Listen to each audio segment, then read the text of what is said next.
বুখারী শরীফের 1154 নম্বর হাদিসের মধ্যে এই কথা বলা আছে, যে ব্যক্তি এই দোয়াটি পড়ে মহান আল্লাহ রব্বুল আলামিনের কাছে দোয়া করবেন তো আল্লাহ রব্বুল আলামিন তার দোয়াকে কবুল করবেন। এবং এই দোয়াটি পড়ার পরে যদি কোনো ব্যক্তি নামাজ পড়ে তার নামাজটাও কবুল হয়ে যাবে।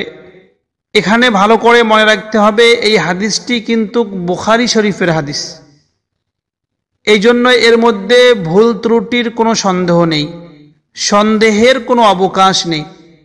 যখন রাসূল সাল্লাল্লাহু আলাইহি সাল্লাম স্বয়ং নিজেই বলেছেন সহিহ শুদ্ধ হাদিসের মধ্যে, যে ব্যক্তি এই দোয়াটি পড়ার পর মহান আল্লাহ রব্বুল আলামিনের কাছে দোয়া চাইবেন তো আল্লাহ রব্বুল আলামিন তার দোয়াকে কবুল করবেন। প্রথমে আমরা হাদিসটি একটু শুনে নেই। যেহেতু হাদিস বলা হয় রাসূল সাল্লাল্লাহু আলাইহি সাল্লামের মুখে উচ্চারিত শব্দকে, এই জন্য হাদিসগুলোকে নিজের কানে শ্রবণ করা এবং সেই শব্দগুলোকে ভালো করে নিজের চোখে দেখা, এটাও বিশাল বড় একটা সৌভাগ্যের ব্যাপার। এই জন্য আগে আমরা হাদিসটা শুনে নেই, রাসূল সাল্লাল্লাহু আলাইহি সাল্লাম তার পবিত্র মুখে কোন শব্দগুলো উচ্চারণ করেছেন।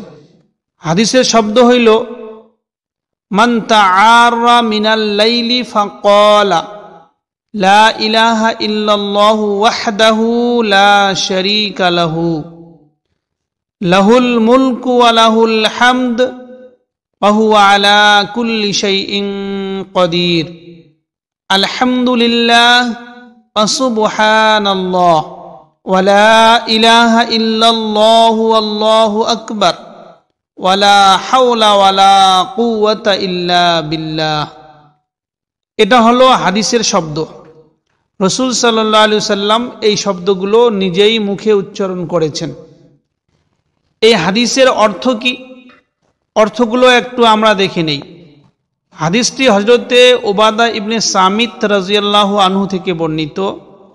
তিনি বলেন যে নবী করিম সাল্লাল্লাহু আলাইহি সাল্লাম ইরশাদ করেছেন, যে ব্যক্তি রাত্রি জেগে এই দোয়াটি পাঠ করবে, দোয়ার অর্থ হইল এক আল্লাহ ব্যতীত প্রকৃত কোনো মাবুদ নেই, তিনি এক, তার কোনো শরীক নেই এবং সমস্ত রাজত্ব তারই, যাবতীয় প্রশংসা তারই, তিনিই সব কিছুর উপরে শক্তিমান, যাবতীয় প্রশংসা আল্লাহরই জন্য। আল্লাহ তাআলা পবিত্র, আল্লাহ ব্যতীত কোনো সত্য মাবুদ নেই। আল্লাহ রব্বুল আলামিন মহান, গুনাহ হতে বাঁচার এবং নেক কাজ করার কোনো শক্তি নেই আল্লাহ তাআলার তৌফিক ব্যতি রেখে। তারপর রাসূলুল্লাহ সাল্লাল্লাহু আলাইহি সাল্লাম বলেন, হে আল্লাহ আমাকে ক্ষমা করুন, বা অন্য কোনো দোয়া করে তার দোয়া কবুল হয়। অতঃপর উজু করে যদি কেউ নামাজ আদায় করে তার সালাত কবুল করা হয়। বুখারী শরীফের 1154 নম্বর হাদিস। প্রিয় দর্শক, এখন আমরা ভালো করে এই দোয়াটি কিভাবে আমরা পাঠ করব, তারপরে আমার যে প্রয়োজন সেটা আল্লাহ রব্বুল আলামিনের কাছে প্রকাশ করব, তাহলে অবশ্যই আল্লাহ রব্বুল আলামিন সেই দোয়াকে কবুল করবেন। প্রথমে দোয়ার মধ্যে এখান থেকে শুরু করতে হবে, ভালো করে একটু মনোযোগ সহকারে শুনবেন। লা ইলাহা ইল্লাল্লাহু ওয়াহদাহু লা শারীকা লাহ লাহুল মুলকু ওয়া লাহুল হামদ ওয়া হুয়া আলা কুল্লি শাইইন কাদির আলহামদুলিল্লাহ ওয়া সুবহানাল্লাহ ওয়া লা ইলাহা ইল্লাল্লাহু আল্লাহু আকবার ওয়ালা হাওলা ওয়ালা কুওয়াতা ইল্লা বিল্লাহ।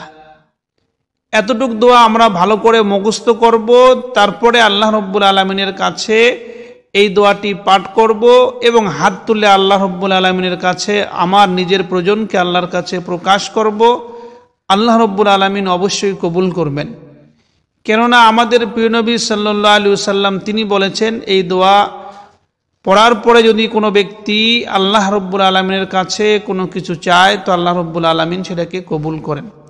আল্লাহ রব্বুল আলামিন আমাদের সবাইকে বেশি বেশি করে আল্লাহ তাআলার কাছে চাওয়ার তৌফিক দান করুক। আল্লাহ তাআলার কাছে দোয়া করার তৌফিক দান করুক। আসসালামু আলাইকুম ওয়া রাহমাতুল্লাহি ওয়া বারাকাতুহু।